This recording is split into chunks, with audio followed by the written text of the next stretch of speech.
Assalamualaikum warahmatullahi wabarakatuh. Selamat pagi teman-teman semuanya. Perkenalkan, kami dari kelompok 10 akan membahas tentang evaluasi kinerja dan desentralisasi. Sebelumnya, perkenalkan nama saya Siska Fitriani dan kedua teman saya Derina Sugiyarti dan Lutfiana Putri Murdianti. Desentralisasi dan pusat pertanggungjawaban. Secara umum, perusahaan diatur berdasarkan lini pertanggungjawaban. Bagan organisasi tradisional mengilustrasikan arus pertanggungjawaban dari direktur utama turun ke direktur, ke manajer tingkat menengah dan tingkatan manajer yang lebih rendah lagi. Saat ini, sebagian besar perusahaan menggunakan hierarki mendatar yang lebih menekankan pada kinerja tim. Struktur perusahaan tersebut sesuai dengan sistem desentralisasi. Alasan melakukan desentralisasi yaitu: yang pertama, kemudahan pengumpulan dan penggunaan informasi setempat. Yang kedua, membuat manajemen pusat lebih fokus pada tanggung jawabnya. Yang ketiga, melatih dan memotivasi para manajer segmen. Dan yang keempat, yaitu meningkatkan persaingan menempatkan segmen-segmen dalam kekuatan pasar. Divisi dalam perusahaan sistem desentralisasi. Desentralisasi mencakup trade-off biaya manfaat atau cost-benefit trade-off. Ketika menjadi lebih bersifat desentralisasi, suatu perusahaan akan memberikan lebih banyak kewenangan dalam pengambilan keputusan kepada hierarki manajerial yang lebih rendah. Oleh karena itu, para manajer di perusahaan dengan sistem desentralisasi akan membuat dan menerapkan lebih banyak keputusan daripada para manajer di perusahaan dengan sistem sentralisasi. Divisi dapat dibedakan dengan beberapa cara, meliputi hal-hal berikut. Yang pertama, jenis barang atau jasa. Yang kedua, lini geografis dan pusat pertanggungjawaban. Mengukur kinerja pusat investasi menggunakan imbal hasil atas investasi. Pusat investasi biasanya dievaluasi berdasarkan imbal hasil atau investasi, Return on Investment atau ROI.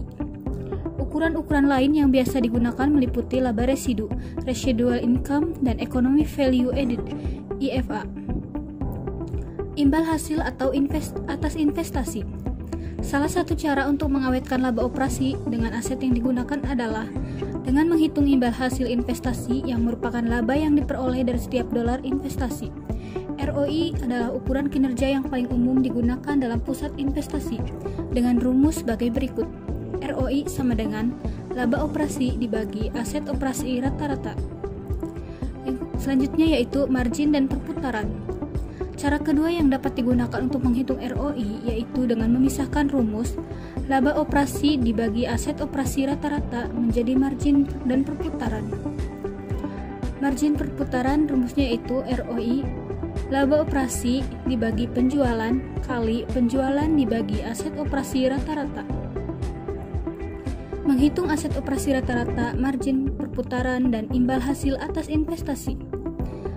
Diketahui, Divisi Barat dari Shalimar Company memperoleh laba operasi tahun lalu seperti ditunjukkan dalam laporan laba rugi berikut ini. Penjualan 480.000 US dollar, beban pokok penjualan 222.000, laba bruto 258.000 US dollar, beban penjualan dan administrasi 210.000, laba operasi 48.000 US dollar. Di awal tahun, nilai aset operasi sebesar 277.000 US dollar. Di akhir tahun, nilai aset operasinya sebesar 323.000 US dollar. Diminta untuk divisi barat, hitunglah aset operasi rata-rata, margin perputaran, dan imbal hasil atas investasi. Oke, selanjutnya kita diminta untuk menghitung aset operasi rata-rata, margin, perputaran, dan imbal hasil atas investasi. Solusinya yaitu sebagai berikut.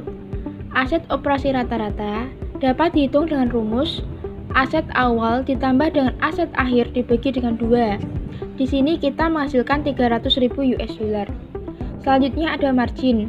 Margin dapat dihitung dengan rumus laba operasi dibagi dengan penjualan yang menghasilkan 0,10 atau 10%. Selanjutnya ada perputaran. Perputaran dapat dihitung dengan rumus penjualan dibagi dengan aset operasi rata-rata yang menghasilkan 1,6. Selanjutnya ada ROI. ROI dapat dihitung sebagai berikut, yaitu margin dikali dengan perputaran yang menghasilkan 0,16 atau 16%. Selain dihitung dengan cara tersebut, ROI juga dapat dihitung dengan rumus laba operasi dibagi dengan aset operasi rata-rata. Selanjutnya, ada keunggulan dan kelemahan imbal hasil atas investasi. Setidaknya, terdapat 3 hal positif dari penggunaan ROI, yaitu yang pertama, ROI dapat mendorong para manajer untuk memusatkan perhatian pada hubungan antar penjual, beban, dan investasi. Yang kedua, ROI mendorong para manajer untuk memusatkan perhatian pada efisiensi biaya. Dan yang terakhir adalah, ROI dapat mendorong para manajer untuk memusatkan perhatian pada efisiensi aset operasi. Selain keunggulan, ROI juga memiliki kelemahan. Kelemahannya yaitu yang pertama, ROI dapat menimbulkan terjadinya fokus yang sempit, yaitu hanya pada tingkat keuntungan divisi dan pengorbanan tingkat keuntungan perusahaan secara keseluruhan. Yang kedua yaitu, ROI dapat mendorong para manajer untuk memutuskan perhatian pada jangka pendek dan mengorbankan jangka panjang. Selanjutnya, mengukur kinerja pusat investasi menggunakan laba residu dan economic value added. Untuk mengimbangi kecenderungan ROI yang menolak investasi yang menguntungkan bagi perusahaan, tetapi menurunkan ROI divisi, beberapa perusahaan menetapkan ukuran kinerja alternatif seperti laba residu. Laba residu ini sendiri adalah selisih antara laba operasi dan imbal hasil dolar minimum yang disyaratkan atas aset operasi perusahaan. Laba residu dapat dihitung dengan rumus laba operasi dikurang imbal hasil minimum dikali aset operasi rata-rata. Contoh soalnya yaitu, tahun lalu divisi bagian barat Silemar Company memperoleh laba operasi seperti yang diperhatikan dalam laporan laba rugi sebagai berikut ini. Dapat diketahui penjualan yaitu $480.000, beban pokok penjualannya 222, margin brutonya 258, lalu beban penjualan dan administrasi 210, laba operasi 48. Pada awal tahun nilai aset operasi perusahaan sebesar 277. Di akhir tahun lalu nilai aset operasinya 323. Silemar Company mensyaratkan imbal hasil minimal sebesar 12%. Lalu kita diminta untuk menghitung aset operasi rata-rata dan laba residu. Solusi. Yang pertama, aset operasi rata-rata. Rumus dari aset operasi rata-rata yaitu aset awal ditambah aset akhir dibagi 2. Aset awal sebesar 277.000 ditambah aset akhir sebesar 323.000 dibagi 2 dan hasilnya yaitu $300.000. Yang kedua, laba residu. Rumus dari laba residu yaitu laba operasi dikurangi imbal hasil minimum dikalikan aset operasi rata-rata. Laba operasi sebesar 48.000 dikurangi imbal hasil minimum sebesar 0,12 dikalikan aset operasi rata-rata sebesar $300.000 dan hasilnya yaitu $12.000. Jika laba residu lebih besar dari 0, maka divisi memperoleh laba yang lebih besar dari imbal hasil minimum yang dipersyaratkan. Jika laba residu lebih kecil dari 0, maka divisi memperoleh laba yang lebih rendah dari imbal hasil minimum yang dipersyaratkan. Terakhir, jika laba residu sama dengan 0, maka divisi memperoleh laba yang tepat sama dengan imbal hasil minimum yang dipersyaratkan. Selanjutnya yaitu ada Economic Value Added atau EVA. Ukuran kinerja keuangan lain yang mirip dengan laba residu adalah EVA. EVA adalah laba operasi setelah pajak dikurangi dengan biaya modal dalam dolar yang digunakan. Biaya modal dalam dolar yang digunakan adalah biaya modal dalam presentase aktual dikalikan dengan total modal yang digunakan. Rumus EVA sebagai berikut. EVA sama dengan laba operasi setelah pajak dikurangi biaya modal dalam presentase dikalikan total modal yang digunakan. Menghitung EVA. Diketahui, divisi bagian barat Selimar Company memperoleh laba bersih tahun lalu seperti diperlihatkan dalam laporan laba rugi berikut ini. Penjualan sebesar 480.000. Beban pokok penjualan sebesar 222.000. Laba bruto sebesar 258.000. Beban penjualan dan administrasi 210.000. Laba operasi sebesar 48.000 dikurangi pajak penghasilan 30% sebesar 14.400. Laba neto sebesar 33.600. Total modal yang digunakan sama dengan $300.000. Biaya modal aktual Selimar Company adalah 10%. Diminta hitunglah EVA untuk divisi bagian barat. Solusi EVA.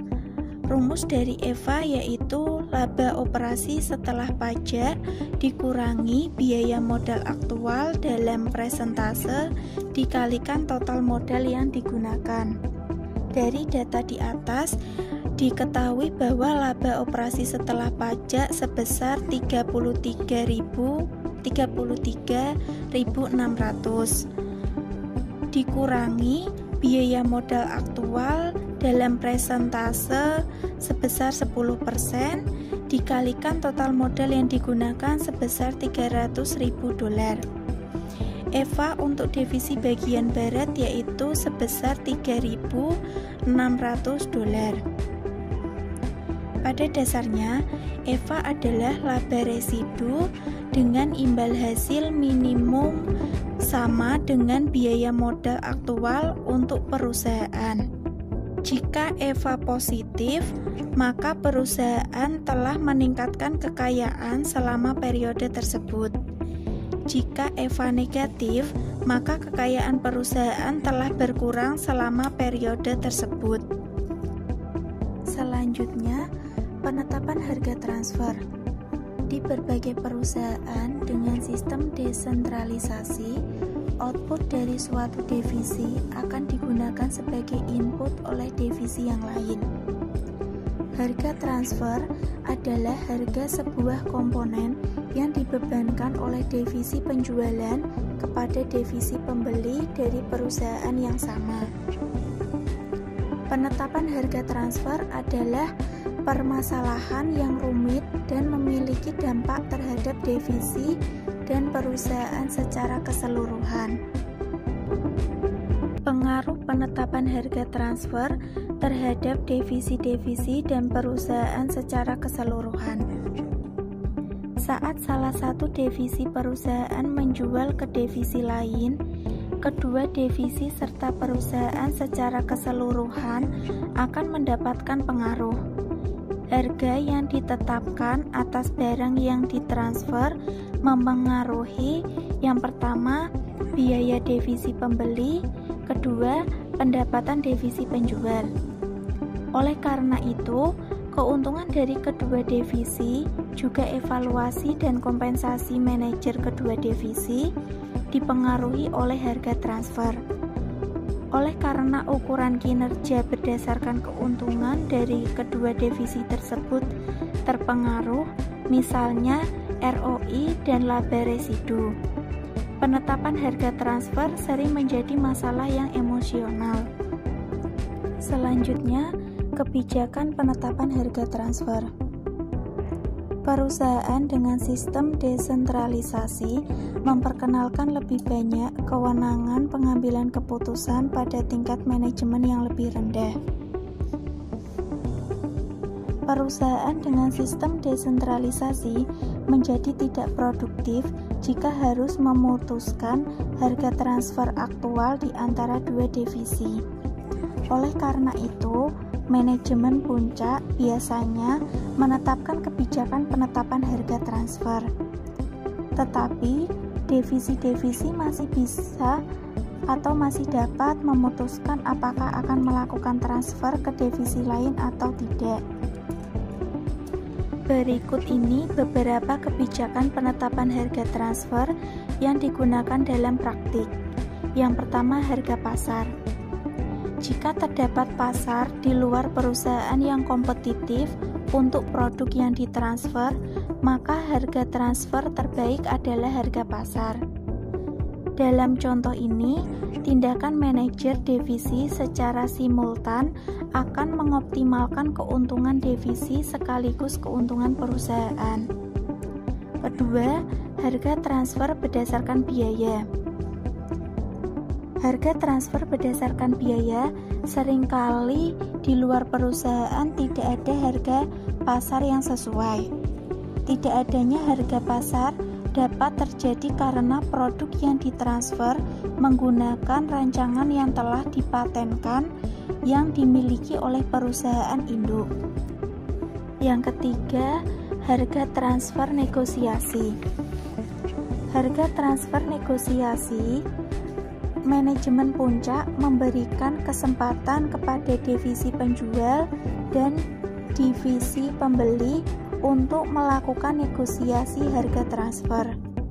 Pendekatan ini sangat bermanfaat dalam kasus pasar tidak sempurna, seperti kemampuan divisi yang memproduksi untuk menghindari biaya penjualan dan biaya distribusi yang harus dikeluarkan oleh pelaku pasar di luar perusahaan. Menggunakan harga transfer negosiasi memperkenankan kedua divisi untuk berbagi penghematan biaya yang dihasilkan dari biaya yang dapat dihindari. Menghitung harga transfer. Diketahui Omni Inc.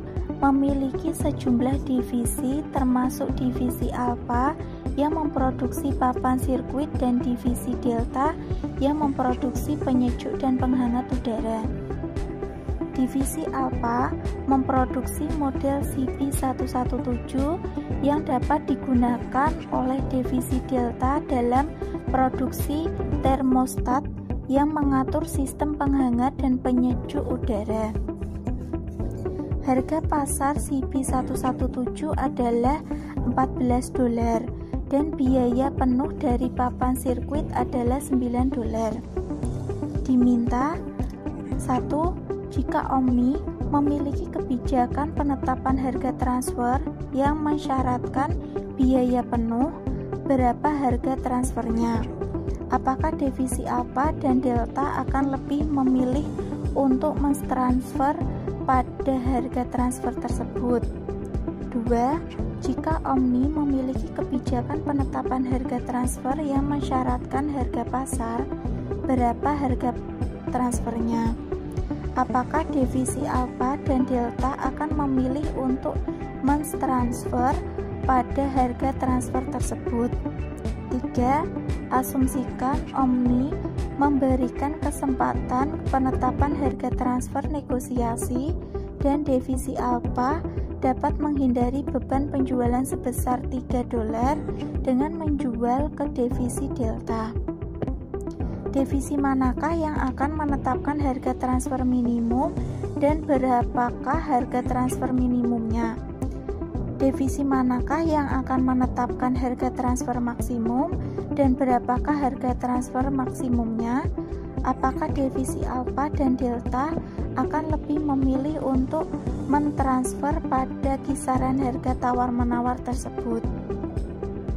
Solusi: harga transfer biaya penuhnya $9. Divisi Delta akan sangat senang dengan harga transfer tersebut tetapi divisi alpha akan menolak untuk mentransfer karena dapat memperoleh $14 dari pihak di luar perusahaan. 2. Harga pasarnya sebesar $14. Divisi delta dan alpha akan mentransfer pada harga tersebut karena tidak ada divisi yang dirugikan jika dibandingkan dengan membeli atau menjual dari pihak-pihak di luar perusahaan. 3. Harga transfer minimum sama dengan 14 dikurangi 3 sama dengan $11. Harga ini ditetapkan oleh divisi alpha, divisi yang menjual. Harga transfer maksimum sama dengan $14. Harga ini ditetapkan oleh divisi delta, divisi yang membeli. Kedua divisi akan menerima harga transfer di antara harga minimum dan maksimum. Harga transfer yang tepat akan bergantung pada kemampuan bernegosiasi dari kedua manajer divisi tersebut. Sekian pemaparan dari kelompok kami. Kami mohon maaf apabila ada salah kata dan salah ucap dalam menjelaskan materi ini. Semoga materi ini bermanfaat bagi kita semua. Wassalamualaikum warahmatullahi wabarakatuh.